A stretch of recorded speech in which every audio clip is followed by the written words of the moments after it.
कैसे हैं आप सब? उम्मीद करता हूँ कि आप सभी बेहतर होंगे और अपनी तैयारी में पूरे जोर शोर से लगे होंगे। तो बच्चों, आज हिंदी की आपकी दूसरी क्लास है। आज का टॉपिक है आपका वर्णमाला। क्या टॉपिक है आपका आज? वर्णमाला। तो बच्चों, आज हम वर्णमाला, ये तो आप सभी जानते हैं कि किसी भी भाषा को सीखने के लिए सबसे पहले हमें किसकी आवश्यकता होती है? उसके वर्णों की जानकारी होना अति आवश्यक है। क्या होते हैं? वर्णों की जानकारी होना अति आवश्यक है। तो आज वर्णों की जानकारी होने के बाद ही क्या होगा? वर्णों की जानकारी आप जब आपको हो जाएगी तो हिंदी क्या होगी? आपके माथे की बिंदी बन ही जाएगी। ठीक है, जब आप वर्णमाला सीख जाओगे तो किसी भी भाषा की जानकारी करने के लिए या सीखने के लिए सर्वप्रथम हमें वर्णों का ज्ञान होना अति आवश्यक है। तो आज इसी बात को ध्यान में रखते हुए मैं आपके लिए आज हिंदी की वर्णमाला को लेकर के आपके सम्मुख प्रस्तुत हुआ हूँ। तो वर्णमाला की आज देखते हैं कि वर्णमाला को हम तीन भागों में विभाजित करके हम इसका अध्ययन करते हैं। ठीक है, वर्णमाला को हम तीन भागों में विभाजित करके इसका अध्ययन करते हैं। पहले क्या होगा बच्चों? पहला होगा आपका स्वर। क्या होगा बच्चों? पहला आपका स्वर होगा। दूसरा क्या होगा? आपका व्यंजन। क्या होगा बच्चों? व्यंजन होगा। और तीसरा होता है आपका अयोग वहा। क्या होगा? अयोग वहा होगा। क्या होगा बच्चों? करे अयोग वहा होगा। इसी को ध्यान रखते हुए कि इस वर्णमाला का अध्ययन हम क्या करते हैं? तीन भागों में विभाजित करके हम इसका अध्ययन करते हैं, स्वर, व्यंजन और अयोग वहा। तो सर्वप्रथम देखते हैं कि स्वर कहते किसे हैं, स्वर कैसे होते हैं, क्या होता है स्वर? जिन वर्णों का उच्चारण स्वतंत्र रूप से होता है, अर्थात बिना किसी की सहायता का जिन वर्णों का उच्चारण हम करते हैं वही क्या कहलाते हैं? आपके स्वर कहलाते हैं। क्या कहलाते हैं? स्वर कहलाते हैं। ओके, स्वर। जिन वर्णों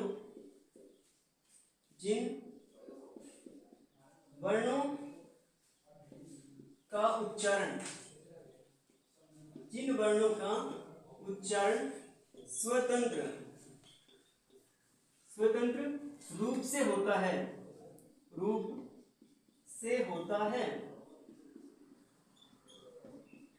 तो पहले बच्चे क्या कहलाते हैं? स्वर कहलाते हैं। जिन वर्णों का उच्चारण स्वतंत्र रूप से होता है वो क्या कहलाते हैं? आपके स्वर कहलाते हैं। ठीक है, इनकी संख्या कितनी मानी जाती है? अब क्या होता है? बात इनकी संख्या पर आती है।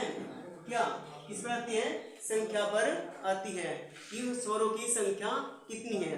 तो पहले बच्चों, स्वरों की संख्या कितनी है? आपकी स्वरों की संख्या आपकी 11 होती है। क्या होती है? स्वर की संख्या कितनी होती है? 11 होती है।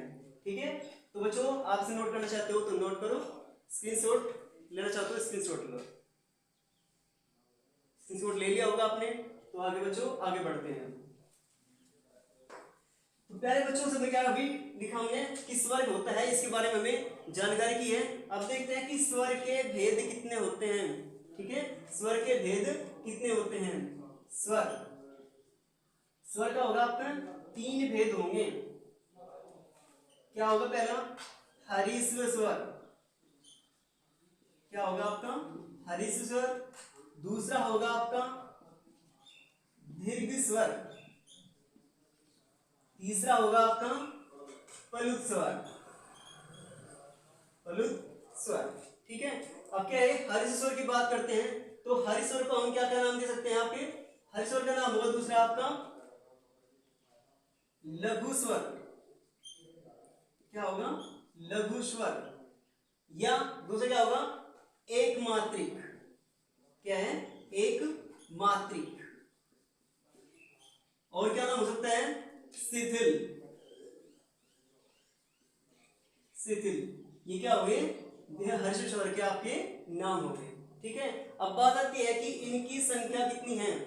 हर्ष स्वर की संख्या कितनी है? तो हर्ष स्वर आपके होते हैं 4 होती है। हर्ष स्वर की संख्या, हर्ष स्वर की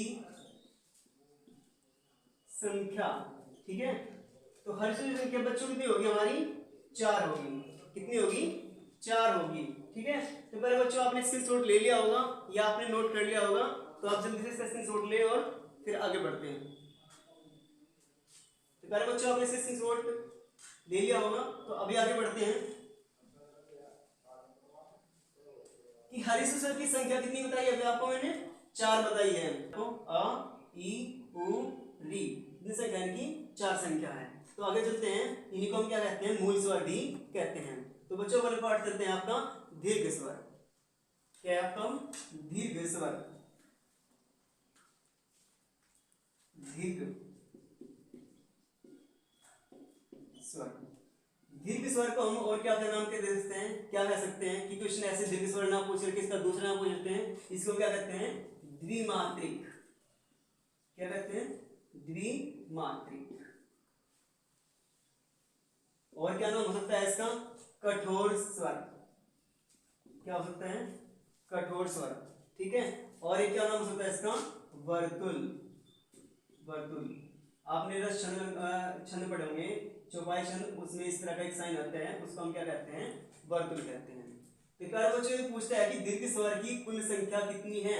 तो कुल संख्या आपकी होगी, कुल संख्या 7 होगी। कितनी होगी 7 होगी। दीर्घ स्वर की कुल संख्या कितनी होगी 7 होगी। दीर्घ स्वर को ही हम 2 भागों में विभाजित करते हैं।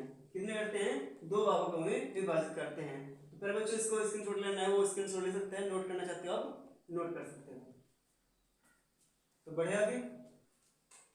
तो दीर्घ स्वर को हम 2 भागों में किस तरह विभाजित करते हैं। एक तो होता है आपका मुख्य दीर्घ स्वर। क्या होता है मुख्य दीर्घ स्वर, मुख्य दीर्घ स्वर। पहले बच्चों मुख्य दीर्घ स्वर को दूसरा नाम क्या करते हैं श्रवण, श्रवण दीर्घ स्वर, श्रवण दीर्घ स्वर। क्या है ये मुख्य का क्या नाम है दीर्घ दीर्घ मुख्य दीर्घ स्वर और श्रवण दीर्घ स्वर। तो पहले बच्चों इनकी संख्या की बात आती है कि संख्या कितनी है इनकी। तो प्यारे बच्चों संख्या इनकी होती है 3। कैसे श्रवण का मतलब जैसे हमने क्या गया ए धन आ हो गया, ठीक है आ धन आ बन गया आपका, ठीक है। ऐसे ही ई धन ई क्या बन गया बड़े बच्चों ई बन गया, ठीक है। उ धन उ बन जाता है आपका। तो ये क्या हुआ बच्चों क्या हुआ श्रवण, यानी कि समान वर्ण, दोनों क्या थे हमारे समान वर्ण थे, और समान वर्ण का योग होने पर हमारा क्या हुआ एक दीर्घ स्वर जो बना वही क्या कहलाया आपका श्रवण दीर्घ स्वर कहलाया। तो प्यारे बच्चों आप समझ गए होंगे। यदि आप स्क्रीनशॉट लेना चाहते हो तो स्क्रीनशॉट फटाफट इसे नोट करो, ठीक है। अब आगे बढ़ते हैं। दूसरा भाग है इसका संयुक्त दीर्घ स्वर। क्या हुआ दूसरा भाग है इसका संयुक्त दीर्घ स्वर, या दूसरा नाम क्या था इसका उसका श्रवण था, और इसका होगा अश्रवण दीर्घ स्वर, दीर्घ स्वर। तो प्यारे बच्चों इसकी संख्या कितनी है, इसकी संख्या कितनी मानी गई है, इनकी संख्या 4 है। कैसे देखते हैं अभी ए धन ई आपको बन गया ए, क्या बन गया ए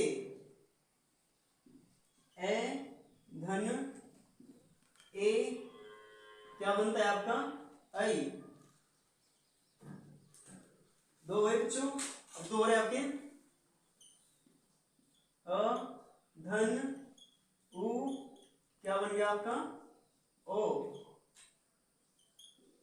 अ धन ओ क्या बन गया आपका औ, ठीक है।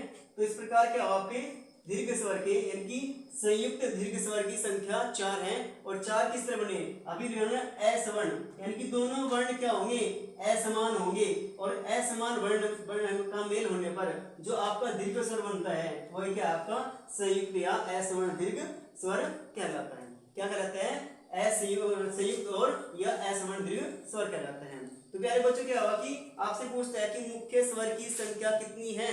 तो मुख्य स्वर की दीर्घ स्वर की संख्या आपकी 3 है, और संयुक्त दीर्घ स्वर की संख्या कितनी है आपकी 4 है। और यदि आपसे पूछता है कि कुल प्रयत्नी स्वर की संख्या कितनी है, प्रयत्नी स्वर की संख्या कितनी है, तो उसमें क्या लिखोगे आप, ऑप्शन में आपका 7 आंसर आपका सही होगा। ठीक है, तो प्यारे बच्चों देखते हैं कि मुख्य स्वर हो गया आपका, संयुक्त स्वर हो गया, जो आपने इसे नोट कर लिया होगा। तो अभी इसका एक पार्ट और बचा हुआ है, क्या बचा था दीर्घ स्वर का आपका, एक तो हर्ष स्वर था, दूसरा आपका दीर्घ था, और चौथा था आपका प्लुत स्वर। क्या था, प्लुत स्वर। क्या था आपका, प्लुत स्वर। प्लुत स्वर का प्रयोग कहाँ होता है कि जैसे नाटक के संवाद और किसी को आवाज लगाने के लिए, कि जैसे क्या होता है कि जब माता सीता का हरण रावण करके ले जाता है, तो माता सीता किस प्रकार गाती है कि हे आर्य, हे लक्ष्मण, तो इस तरह माता सीता क्या है, आवाज लगाती हैं। और आपने देखा भी होगा कि गांव में जो हमारी माताएं बहनें अपने भाई या किसी बेटों को आवाज लगाती है, तो क्या कहती है, रे कल्लू इधर आओ। तो वो रे क्या होता है, इसलिए जब खींच करके आवाज आती है तो वो क्या होता है, वहां पर प्लुत स्वर ही होता है। इसको हम त्रिमात्रिक स्वर भी कहते हैं। क्या कहते हैं इसको हम, त्रिमात्रिक भी स्वर कहते हैं। इसके लिए सबसे अच्छा एग्जाम्पल जो है आपका ये ओम आता है। ठीक है, क्योंकि ओम का अधिकतर क्या होता है, उच्चारण खींच करके ही किया जाता है। तो प्यारे बच्चों, आपको आज की क्लास कैसी लगी एक कमेंट करके जरूर बताएं, और लाइक और सब्सक्राइब करना ना भूलें। धन्यवाद।